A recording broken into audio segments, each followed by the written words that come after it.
কবিতাৰ শিৰোনাম একপক্ষ প্ৰেমী। কথা পাৰ্থজ্যোতি কলিতা, আবৃত্তি শিশু শান্তনু। মই তেওঁৰ একপক্ষ প্ৰেমী, ওৱান ছাইড লাভাৰ। ভাল লাগে বহুতৰ মাজত তেওঁক,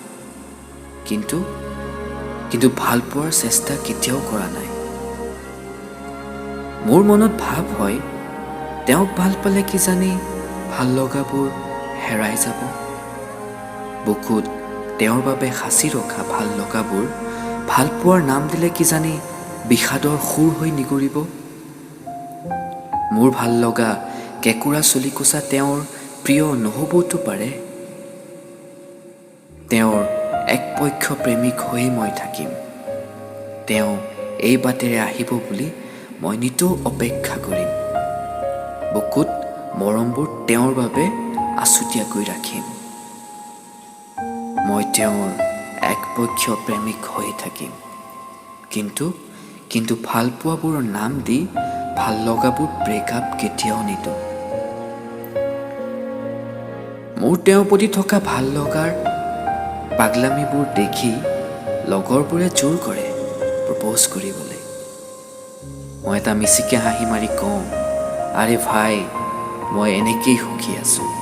তেওঁ নজনাকৈ ভাল লগাবোৰ বুকুত সাৱটি। বৰ্ষাৰ সেই প্ৰথম জাক বৰষুণেই হ'ব চাগে।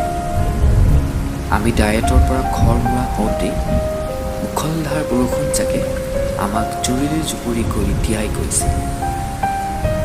সেই বৰষুণ জাকৰ মাজত চিনাকি ষ্টেচনটোৰ অপেক্ষাত তেওঁ ৰৈছিল।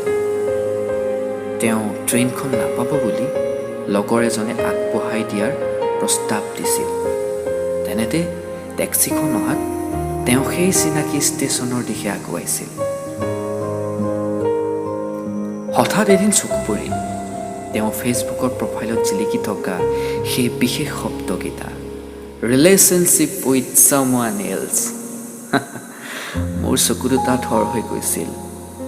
মনটোক বহুতবাৰ বুজালোঁ, মোৰ বাবে তেওঁ জন্ম নহ'বতো পাৰে, আৰু তেওঁৰ বাবেও মোৰ ভাল লগাবোৰ কেতিয়াও ভাল পোৱাচোন নহয়। স্মৃতিৰ দলিচাত মোৰ ভাল লগাবোৰ সাৱটি তেওঁক সুখী হোৱাৰ আশীৰ্বাদ দিম সদায়।